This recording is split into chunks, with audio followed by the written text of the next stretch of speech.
Doctor, we hear a lot of bad things about genetically modified food, GMOs.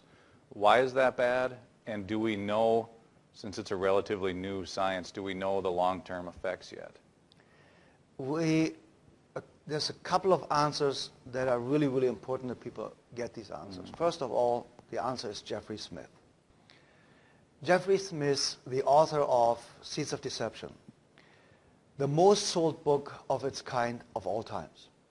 Jeffrey is one of the most fundamental researchers on earth, being capable and able to talk about GMO foods, genetically modified foods. Now imagine Monsanto started to put pesticides into seeds so that the plant grows a pesticide. So if the pests are eating it, they are dying. Okay, would you go home and take your roach or spider spray, or the spray that's made to kill fleas or flies or whatever, and use it orally and spray it into your mouth and say, I think it does something good, you know, it might kill some bacteria in my mouth? You're going to have MS or cancer or Parkinson's or something, some neurological disease really, really fast. And when you understand that that's what you eat, I mean, I'm going to come to the genetically modification and all that dangerous. But if you just think about the pesticides is in the corn you eat. It's in the granola oil. It's in anything that's genetically modified. You eat the pesticides that kills the pests.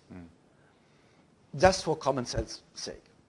So now, genetically modified food, it says genetically modified.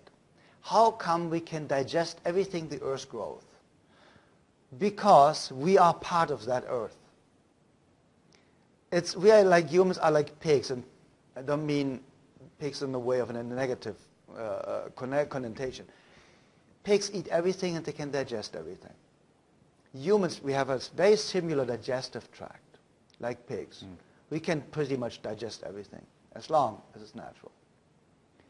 My dear friend, Miss Australia, a great friend, a TV and a movie personality, is speaking with me tomorrow and on Sunday. She wrote a book called The Earth Diet. And you wouldn't believe, she is Miss Australia. She's one of the most beautiful girls in the world. She is perfectly healthy, perfectly fit. And she eats everything, chocolate. She makes her own peanut butter cups. But everything the way it grows. Nothing is chemically altered or in any way, shape, or form modified. And this girl eats more than I do. And I like to eat, believe me. And this girl is skinny and perfectly healthy.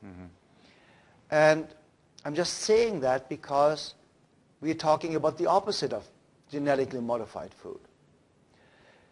Now, here's the real answer.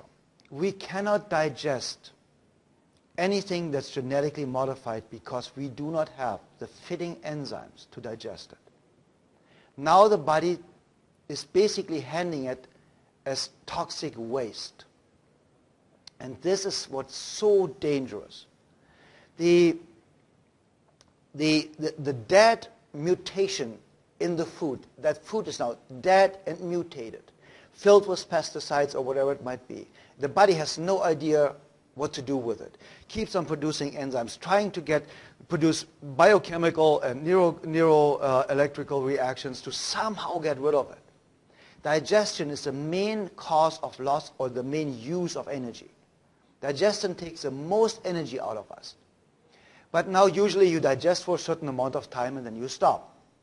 But with genetically modified food, it's in your body for hours or days or weeks. And the body keeps on trying to get rid of it. There are toxic gases being created by this process of rotting away. The food is not being digested. It's rotting away. And constantly producing toxins and toxic gases. And this is where just one element of this starts. So now, and you might think, oh, okay, Dr. Coldwell just lost it. We are in frequency what we eat. I studied with African witch doctors or medicine men. I studied with American Native Indian medicine men. I studied with all the healers in the world to create my instinct-based medicine system. And I found out that all healing powers are just caused on the same root using the same powers, no matter if they call it voodoo or whatever they call it. It's really, if it works, it's the same kind of power.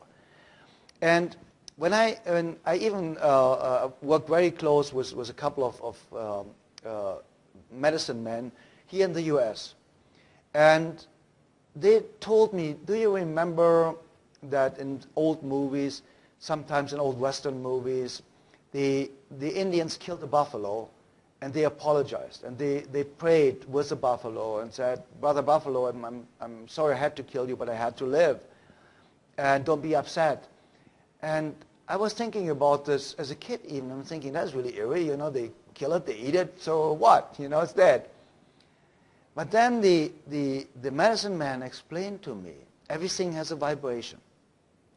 And this vibration, everything that we eat changes our vibration.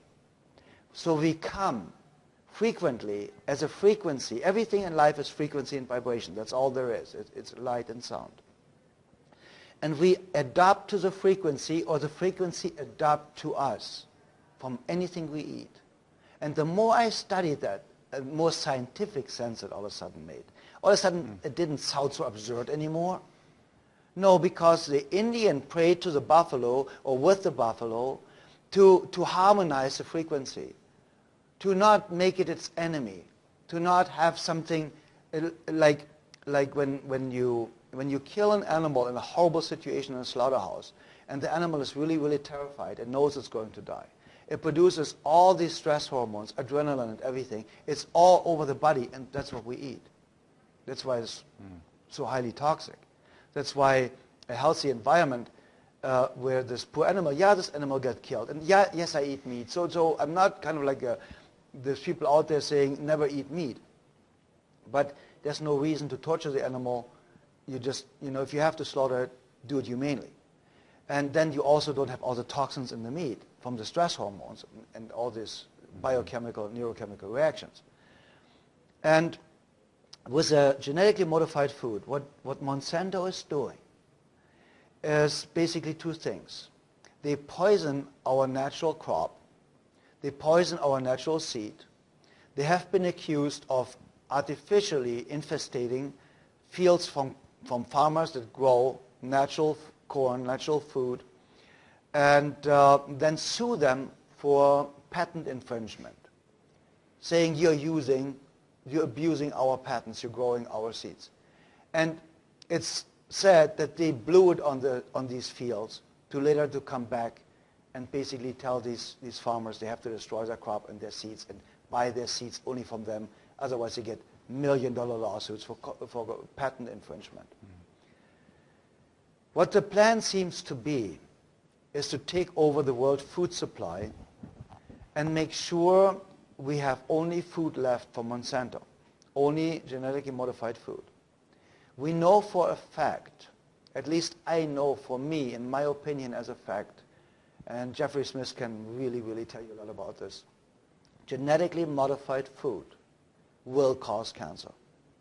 I am sure that it's only a matter of time of years, 3 to 7 years of eating genetically modified food to develop cancer. It's a foreign object. We cannot digest it. The body doesn't know what it is and what to do with it. But also it changes our frequency, like the microwave oven.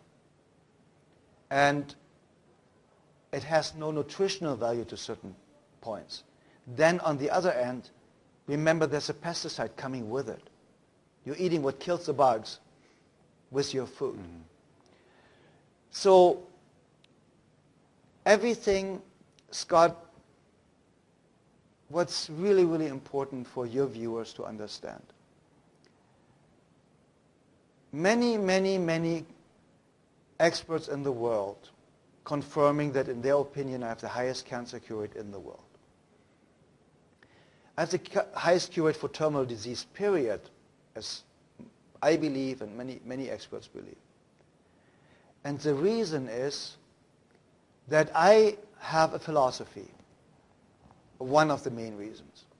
If it didn't exist 150, 200 years ago, you don't need it. You don't want it. You don't want to eat it. You don't want to have it. You don't want to have it done to you. Because in 1900, there was a 7% cancer rate. Today, we have a 56% cancer rate. Every second person in America has cancer or will get cancer. So wait a second, what did they do different in 1900? Now they are saying, oh, today's people grow older. That's why our cancer risk is so much higher. The most people that have colon cancer are 24 to 28. So that doesn't work. They have all these excuses, and that's how they abuse the mainstream media that they control to get all these lies and disinformation out there. But Scott, everything that's natural nourishes us. If it's organic and you juice it, it gives you all the power and life on earth. If it needs to be organic, now you always have to add it, non-GMO. And it is just so horrible, and the horrible tricks they are using was all natural. All natural means nothing. I don't know if you remember, they put on the 7-Up all natural for a couple of weeks until people were so upset about that, because everything by definition is all natural. It means nothing. You know, and your plastic cap is all natural. Try to eat it.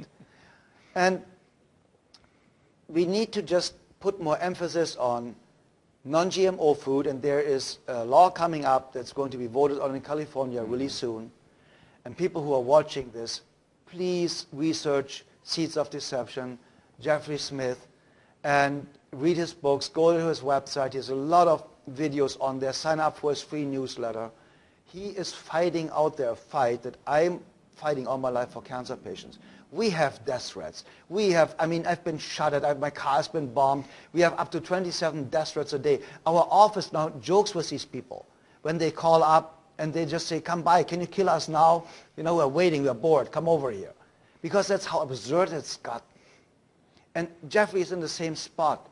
And he was a lone fighter out there. He got it before any of us got it. I didn't even get it. Jeffrey got me on it.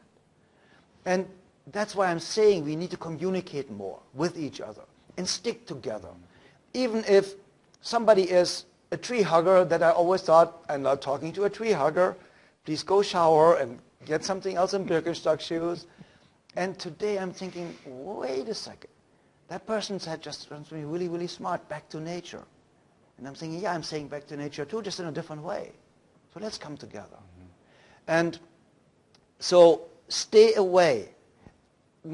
Genetically modified food, GMO food, under no circumstances, not one single time, can be accepted as food. It will kill you. Not maybe, it will kill you.